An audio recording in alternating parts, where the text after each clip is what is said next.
मौत चारों तरफ चीख रही थी, लेकिन वो खामोशी से कमरे के पार निकल गया। गणपत का भाई पागलों की तरह अंधाधुंध गोलियां चला रहा था। एक गोली ने अपना रास्ता ढूंढ लिया था। मांस फटने की आवाज आई।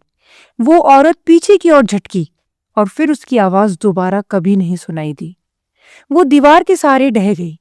वो चादर उसके कंधों से फिसल गई और वो नीचे गिरती गई। उसकी आंखों में दर्द से ज्यादा उलझन थी, जैसे उसे समझ ही नहीं आया हो कि उसके जीवन का उद्देश्य क्या था। क्या वो सिर्फ एक इस्तेमाल में आने वाली वस्तु थी जिसे अब अकारण ही मौत के घाट उतार दिया गया था?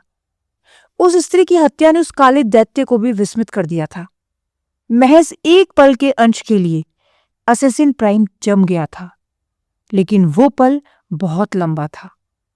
गणपत उसकी पकड़ से छूटा और किसी जानवर की तरह चिल्लाता हुआ खिड़की की ओर भागा। उसका भाई दोबारा गोली भरने के लिए हाथ पैर मार रहा था। शायद उस स्त्री की मौत ने असेसिन प्राइम को और क्रूर बना दिया था। वो शायद पहले गणपत को एक गोली के साथ ही खत्म कर देता, परंतु अब वो दोनों एक बेहद खौफनाक मौत मरेंगे। 2 गोलियां, सटीक और नियंत्रित। असेसिन प्राइम का निशाना कभी नहीं चूकता। गणपत और उसके भाई दोनों के ही दाहिने पैर के घुटने गोली ने उड़ा दिए थे। वो दोनों दर्द से कराह रहे थे। गणपत के भाई ने पहली बार वो लाल लकीरें देखी, और शायद वो आखिरी दृश्य था जो वो देख पाया। उसकी आंखें चील की गति से नौच ली गई थी और उसकी आंखें बाहर लटक रही थी। फिर एक झटके में उसकी गर्दन को मोड़ दिया गया।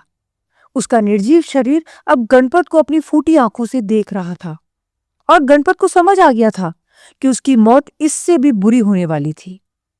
उस काले साये ने गणपत को बिस्तर से किसी कचरे की तरह घसीटा और उस बेबस स्त्री की देह के पास ले जाकर पटक दिया। कमरे की हवा भारी थी, जैसे वक्त खुद इस आने वाली विभीषिका के डर से ठहर गया हो।